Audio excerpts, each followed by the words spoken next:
Meskipun pepatah kata yang berbunyi, "The clan is the kuneng" tidak sepenuhnya dapat dilaksanakan. Namun tidak seharusnya para nasabah dijadikan orang-orang yang hanya diatur oleh mereka yang bekerja di bidang perbankan.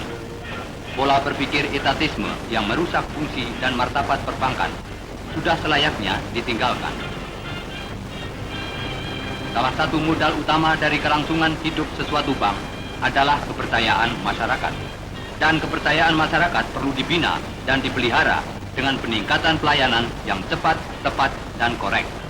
Kita mengetahui bahwa perbankan mempunyai fungsi yang esensial dalam pembiayaan kegiatan perekonomian kita, baik dalam kehidupan sehari-hari maupun dalam rangka pembangunan ekonomi bangsa.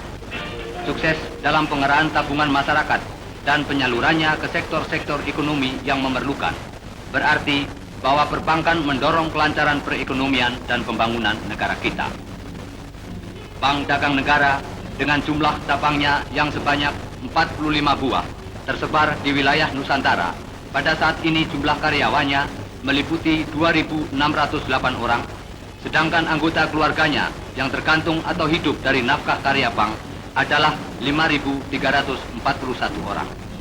Tentang posisi dana Bank Dagang Negara, dalam akhir pertengahan pertama tahun 1969 telah berhasil ditingkatkan jumlah giro dari 2.676 juta rupiah per akhir tahun 1968 menjadi 4.273 juta rupiah per akhir bulan Juni 1969 atau suatu penambahan dengan kira-kira 59%. Sedangkan dalam jangka waktu yang sama, berkat suatu sales promotion, BDN telah berhasil meningkatkan jumlah deposito dengan 798%, yakni dari 793 juta rupiah per akhir tahun 1968 menjadi 7.000 juta rupiah pada akhir bulan Agustus 1969.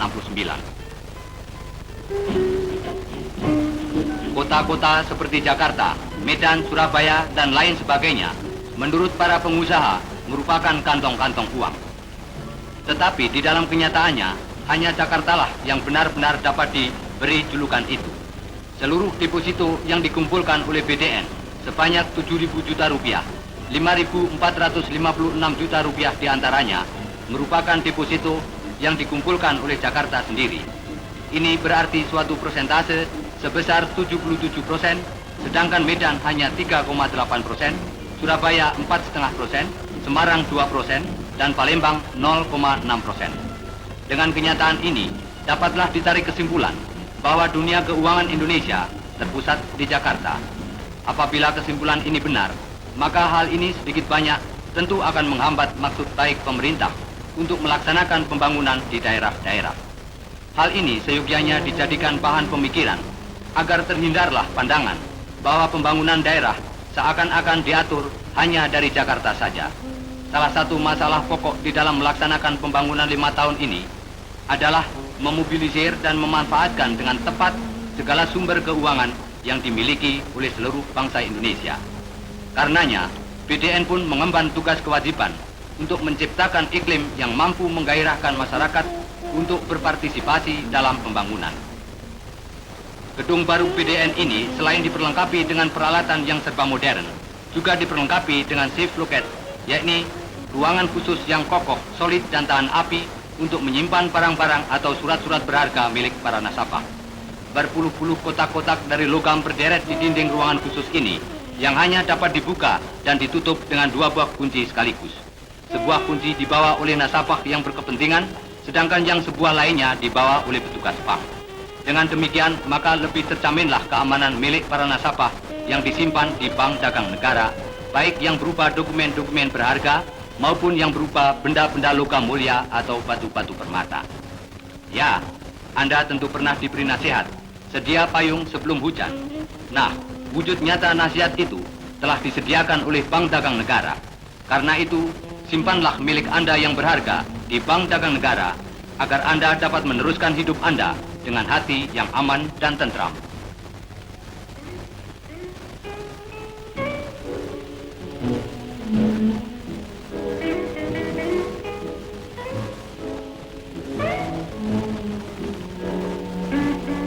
Dalam jangka waktu yang relatif singkat, Bank Dagang Negara telah berhasil mencapai banyak kemajuan di berbagai bidang kegiatannya.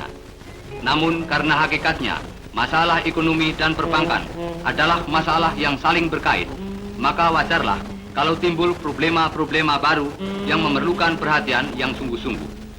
Untuk itu, Direksi Bank Dagang Negara selalu mengadakan rapat kerja dengan segenap pimpinan kantor cabang BDN, terutama yang berdomisili di Jakarta, guna menanggapi problema-problema yang timbul sambil terus melangkah ke arah potensi yang lebih tinggi.